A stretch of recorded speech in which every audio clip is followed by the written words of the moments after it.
Welcome to Daily Life Connection.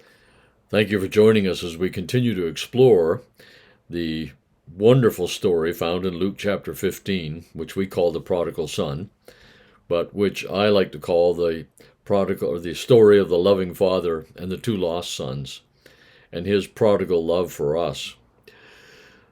Today, I want to just talk a little bit about how I see this story in Luke chapter 15, verses 11 to 32, as encompassing the whole story of the Bible, from Genesis to Revelation. In Genesis chapter 1 and 2, we find God creating humans. So here we have a father and his children. And in this story, Jesus said there was a man who had two sons.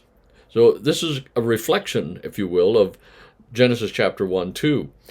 Here we have God and his children created in Genesis, and here in Luke we have the father and his sons, the father and children. And they are his creation. They are his children. This father, Jesus said, has two sons. They are not just hired servants, or they are his children. So it reflects back to that Genesis passage.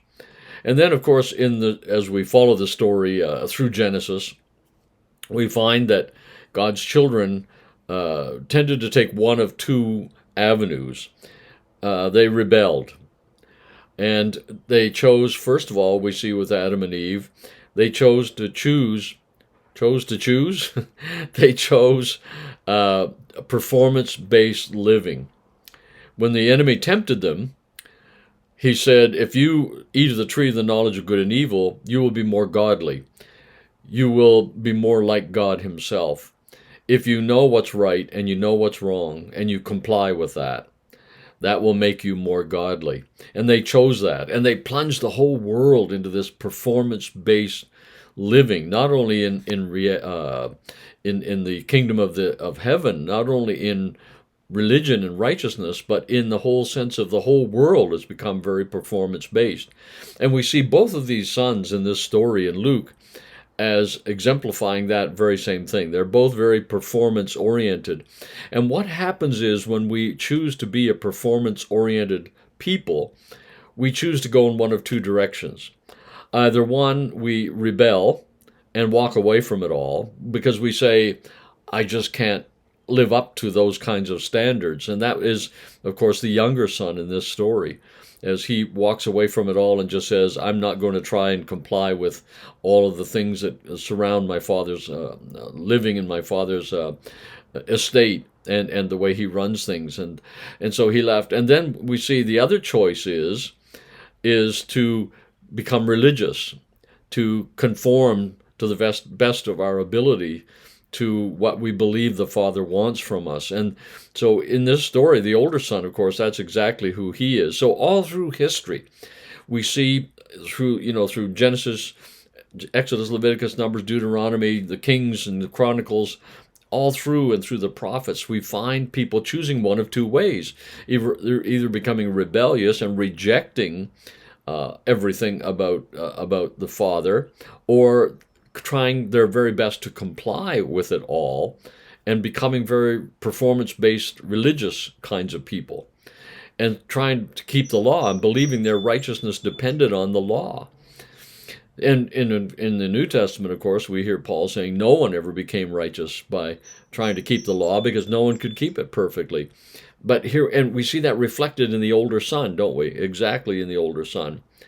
And then we find here is the Father, through Jesus, welcoming these people, welcoming them back, forgiving them and reconciling them. And isn't that exactly what Jesus came to do? He came to reconcile us to the Father.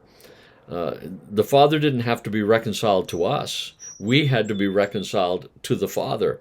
Big difference there. And in this story, Jesus is saying that. He's saying, listen, you people are working so hard to try and become reconciled to God. God is already reconciled to you. Or to try and get God to reconcile to you and approve you You're trying so hard to do that when that's already been accomplished. And that's why Jesus was welcoming these sinners. That's why Jesus was able to include them and embrace them and value them, because God had already done that. And Jesus was just reflecting who he is. And then, of course, through Christ's death and resurrection and ascension into heaven, we find him forgiving and reconciling and providing right relationships. Access to everything in the family. We see and we'll go into this deeper later on, but the robe represents the righteousness that God has clothed us with, the righteousness that comes through Jesus and what he has done. He gives us the ring. He gives us access to everything in the kingdom, and he puts new sandals on our feet. He enables us to live in a whole new, brand new, powerful way, not through our human effort, but through his life in us, living out through us and transforming us. Oh, that's going to be some good stuff when we get to that. And then we find at the end of the story, what's the end of the story? It's a grand celebration. It's a grand banquet in the house of the Father. And this is Revelation. This is taking us right through to Revelation, to the marriage supper of the Lamb, right through to the very end of all things, where the end of everything is going to be grand, joyous celebration in the Father's house, in the presence of the Father. So here we go. This story takes us from Genesis to a father and his children, right through to Revelation, where the Father is wanting every one of his children to be part of this grand celebration that we call eternity, or that we call heaven. So this story is a wonderful scope. I just encourage you to think about that today. Think about how this story embraces the whole of Scripture from Genesis to Revelation. Well, God bless you. We'll talk again tomorrow.